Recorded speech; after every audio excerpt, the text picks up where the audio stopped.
জয়রামবাটি থেকে 1304 খ্রিস্টাব্দের 21শে আষাঢ় শ্রী শ্রী মা কথামৃতকার শ্রীম বা মাস্টারমশাইকে একটি চিঠিতে শ্রী শ্রী রামকৃষ্ণ কথামৃত সম্বন্ধে বলছেন। চিঠিটি পাঠ করছি। বাবা জীবন, তাহার নিকট যাহা শুনিয়াছিলে সেই কথাই সত্য। এক সময় তিনি তোমার কাছে ওই সকল কথা রাখিয়াছিলেন। এক্ষণে আবশ্যক মতো তিনিই প্রকাশ করাইতেছেন।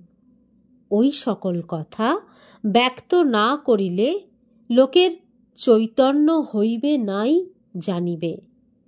তোমার নিকট যে সমস্ত তাহার কথা আছে তাহা সবই সত্য।